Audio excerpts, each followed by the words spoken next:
ராதாகிருஷ்ணன் அவர்களுடைய பிறந்த நாளை நம்ம எல்லாரும் டீச்சர்ஸ் டேவா கொண்டாடுவாங்க. நம்மளுடைய இந்திய நாட்டுல டீச்சர்ஸ் எல்லாருக்கும் நேஷனல் பில்டர்ஸ் அப்படிங்கிற பேரு இருக்குங்க. அப்துல் கலாம் ஐயா என்ன சொல்லியிருக்காருன்னு கேட்டீங்கன்னா, நான் அந்த அணுசக்தி அந்த வெடிகுண்டை வெடிச்சதை பார்க்கலாம், அந்த இஸ்ரோவில் ஏவுகணைகளை விட்டதை பார்க்கலாம், ஒரு டீச்சராக இருக்கிறதே விரும்புகிறேன்னு சொல்லி அப்துல் கலாம் ஐயா சொல்லியிருக்கிறாருங்க. நம்மளோட வாழ்க்கையில கூட பாருங்க, நம்ம ஸ்கூல்ல சேர்ந்ததுல இருந்து முடிக்கிற வரைக்கும் எத்தனையோ டீச்சர்கள் நம்மளோட வாழ்க்கையில வந்திருப்பாங்க, போயிருப்பாங்க. அவங்க நம்மளுக்கு கஷ்டப்பட்டு எத்தனையோ காரியங்களை சொல்லி கொடுத்துருப்பாங்க. நம்மளோட அறிவை வளர்க்கறதுக்கு அவங்களுக்கு உதவியா இருந்தாங்க. மேலும் நம்ம பாத்தீங்கன்னா, நம்ம சர்ச்சுக்கு போறோம். அந்த சர்ச்சில் பாஸ்டர் மூலியமா கர்த்தர் நம்மளோட பேசுறாருங்க. அந்த வார்த்தைகளை நம்ம பிடிச்சு நடக்கும்போது அந்த பாஸ்டர் நம்மளுக்கு சொல்லிக் கொடுக்குற காரியங்கள் எல்லாம் நம்ம கேட்டு நடக்கிறவங்களா இருக்கிறவங்க.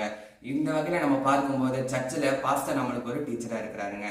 அது மட்டும் இல்லாம பாத்தீங்கன்னா, நம்ம டிரைவிங் ஸ்கூல்ல சேர்றோம், பாட்டு கிளாஸ்ல சேர்றோம், மியூசிக் வாசிக்கிறதுக்கு சேர்றோம், போன்ற எல்லா துறைகளிலும் கராத்தே, குங்ஃபு, சிலம்பம் போன்ற அனைத்து துறைகளிலும் கூட நம்மளுக்கு எல்லாருக்கும் ஒரு டீச்சர் கன்ஃபார்மா இருக்கதாங்க செய்யறாங்க. ஆனா இவங்க எல்லாருமே பாத்தீங்கன்னா ஒரு காலத்துல மாறிடுவாங்க. நம்ம ஒரு பேட்ச் முடிச்சு அடுத்த பேட்சுக்கு போகும்போது நம்மளுக்கு வேற டீச்சர்